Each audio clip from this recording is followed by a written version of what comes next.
Bismillahirrahmanirrahim. Assalamualaikum warahmatullahi wabarakatuh.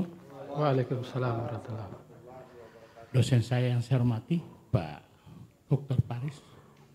Ini memang politikus luar biasa Gorontalo dengan teman-teman semua ini yang di anggota DPR. Dan ketua-ketua Dewan. Saya sudah bilang tadi, memang anggota Dewan itu modalnya dalam berbicara. Kalau diam-diam, pasti dibilang D4, duduk, diam, datang, duduk, diam, dan duit. Oleh sebab itu, kita tidak perlu kaget dengan apa yang disampaikan. Dan saya juga justru bersyukur, alhamdulillah. Pak Paris itu juga kan anak buahnya Pak Rusli. Saya kira luar biasa peran beliau mengamankan Pak Rusli. Iya. Dan itu harus kita akui dulu Pak.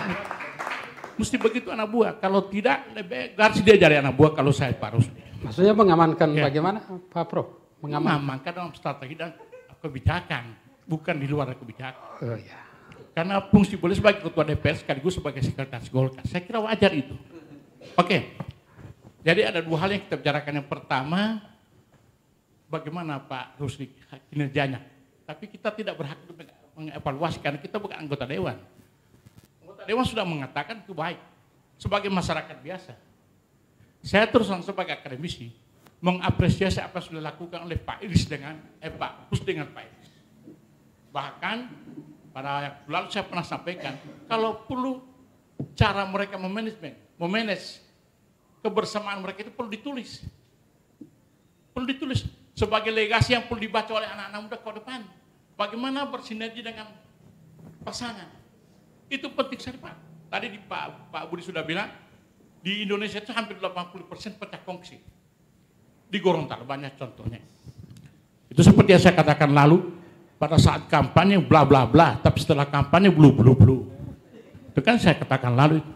Oke, jadi kalau kita berbicara Pak Rusli dengan Pak Idris, saya kira sudah sampaikan teman-teman bagaimana kebersamaan. Khusus kami akademisi, terus saya berterima kasih. Pada awal-awalnya Pak Rusli itu banyak sekali membantu UNG. Bahkan kan dulu pernah diberikan hibah tentang laboratorium. Kalau saya tidak salah. Cuma mungkin sudah tidak ada nomenklatur seperti sehingga tidak jalan terus-terus. Karena kalau saya dengar-dengar, termasuk Pak Pun saya dengar yang pada kepemimpinan kami sebagai pembantu rektor dulu. Saya tahu persis itu ada. Alhamdulillah provinsi banyak membantu UNG Pak. UNG itu jadi besar. Karena ada peran daripada provinsi. Terutama ketika Pak Rusli dan Pak Idris menjabat. Walaupun sebelumnya sudah ada. Termasuk juga Pak Gus, kalau Pak Gus itu akademisi juga. Ya, dengan teman-teman lain.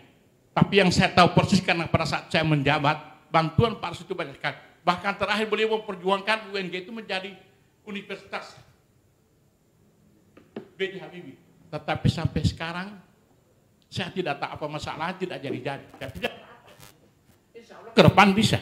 Ya, insya Allah. Pak tahu bisa. Jadi itu kalau melihat Pak apa yang dikerjakan oleh Pak Rusli dengan Pak Idris tidak perlu diragukan dengan segala kekurangan dan kelebihan mereka. Sudah 10 tahun dan Gorontalo ini sudah cantik Pak sebenarnya. Dan saya terus terang melihat ketika ramenya itu Kampung Jawa, Keputupan, itu tandanya ekonomi kita sudah bagus. Kalau kita melihat ekonomi bagus itu lihat kendaraan bajaran Pak. Itu tanda ekonomi bagus. Gorontalo itu macet di mana-mana. Itu tandanya Gorontalo itu banyak sejahtera. Karena keluar itu Pak minimal uang 100.000, 200.000 yang dipokoji. Kalau tidak punya duit kita tidak bisa keluar. Baru beli bensin saya sudah tidak bisa.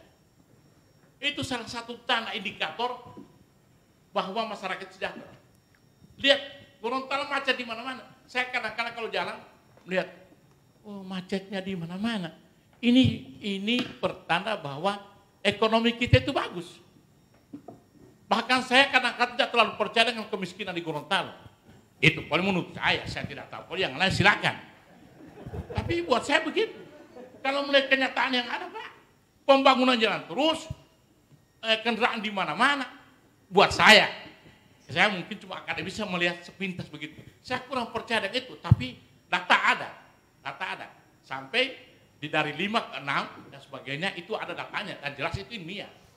Saya sebagai orang akademisi yang percaya itu, tapi saya paling percaya pada kenyataan yang ada, indikator yang benar. Itu untuk Pak Rusdi dengan Pak Idris. Yang berikut, pejabat. Pejabat ini siapapun, Pak. Pak Hendra atau Pak Huntoyung atau Pak siapa yang ketiga itu. Mana-mana juga. Buat saya mana, yang penting mereka bukan petugas partai. Partai apapun, kalau maaf putih Pak, petugas partai mana dikenal oleh di salah satu partai, tapi buat saya semua partai. Kalau dia membawa misi petugas partai, kacau Gorontalo. Oleh sebab itu kami mohon para anggota dewan, segera mewanti-wanti beliau untuk datang di Gorontalo, jangan coba-coba membawa misi sebagai petugas partai. Ya.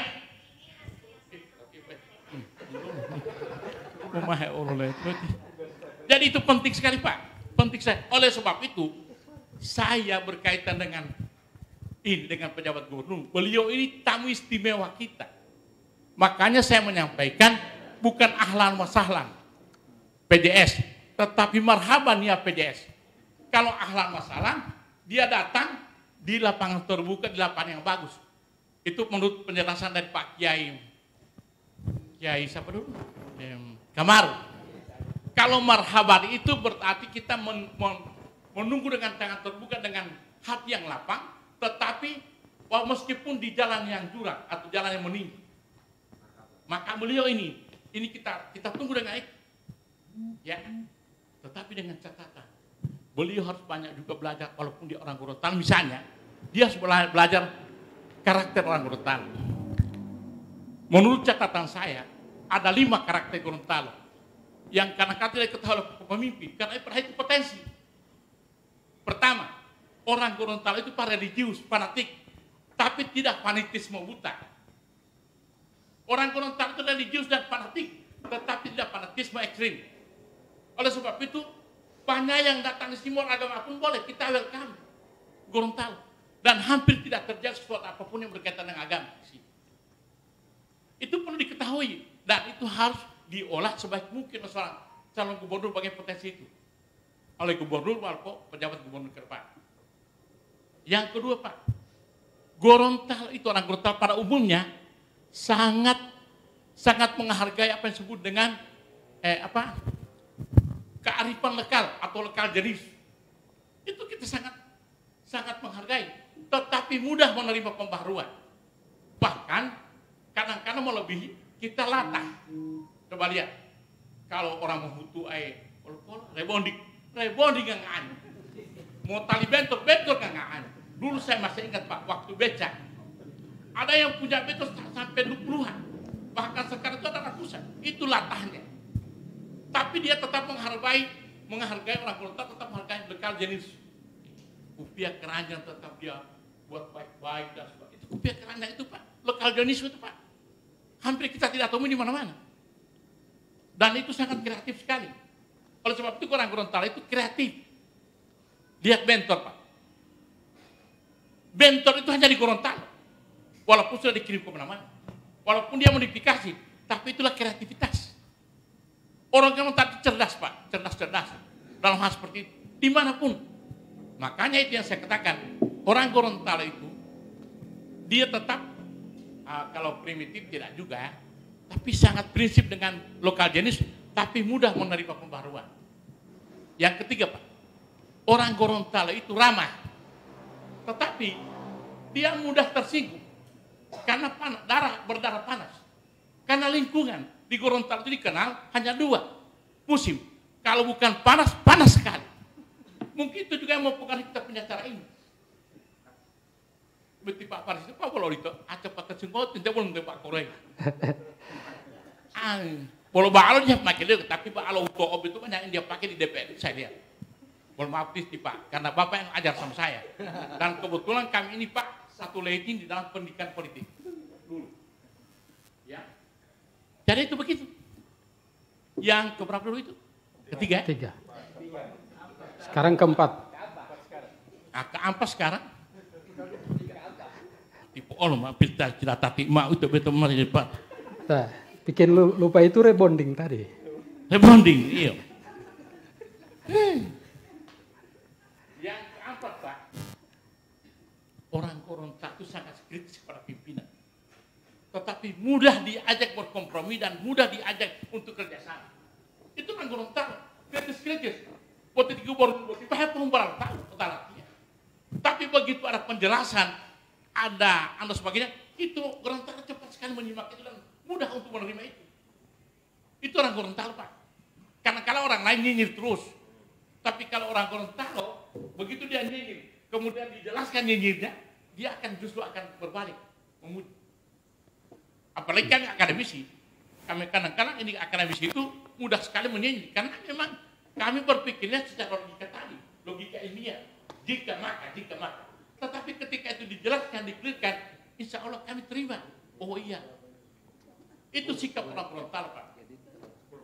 Yang terakhir, orang Gorontalo itu hobi politik, tapi tidak mau politisasi. Ini penting sekali. Anda tidak, bukan nanti sekarang, waktu dialog dulu, dialog rumah kopi, itu di pinggir-pinggir kopi. Di pinggir warung. Di pinggir warkop, itu sudah biasa bicara politik, Pak. Ambil tato uponula, bila malate, waktu nanti melade pelelangan, ambuat tinggal hipo bisa uponula, tapi ulah politik. Itu hobi. Tetapi tidak mau dipolitisasi. Paling mati gubernur tiba di ikan-ikan itu nanti belum mati pun yang bisa digubernur.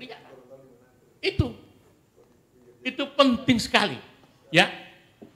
Oleh sebab itu potensi-potensi seperti ini perlu kita sampai kepada pejabat gubernur untuk dia olah 2 tahun lebih. Bahkan kalau menurut perhitungan Pak Sidiki itu sampai 3 tahun, 4 tahun, Pak, ya. Sebenarnya ini pergantian gubernur biasa-biasa saja. Kalau cuma lama kita di Gorontalo sudah mengalami. Pak Weni itu, bahkan kita dulu, alhamdulillah Pak Weni itu dia kampanye dari wali kota. Karena masa tahun lebih dia mau di Polbut. Saya pernah bicara kepada beliau. Alhamdulillah Pak, dia kalau wali kota. Kita 2 tahun. Botita yang jadi pejabat ini kalau datang 2 tahun lebih, tidak keluar akar apa-apa dia, Pak. Tetapi sekali lagi kita harus ingatkan, dia jangan coba-coba membawa misi sebagai petugas partai. Partai apapun, partai di Pak Enteng, partai di Pak Ismail, atau di Pak Ode, atau di Pak Paris, atau di Pak Wahab, atau di Pak Yuriko, atau Pak Widya. Ya, penting sekali itu. Nah, bikin kacau itu, Pak. Kalau dia membawa misi itu, maka kacaulah Gorontalo. Tugasnya adalah mempersiapkan bagaimana jalan musik di pilkada dengan pilpres dengan pileg. Itu kalau dia mulus, insya Allah Gorontalo akan memuji dia. Kita akan antar sama-sama dia, Pak, ke Jakarta kalau siapapun dia. Tapi yang penting saya kalau bisa dikasih tiket oleh Pak Paris, alhamdulillah saya akan pergi. Misalnya, tiba. Jadi sekali lagi potensi-potensi yang di Gorontalo ini perlu digali lagi, Pak. Terutama dalam karakter-karakter. Itu yang kadang-kadang belum dipahami betul oleh pemimpin Gorontalo. Billahi taufiq hidayah. Wassalamualaikum warahmatullahi wabarakatuh.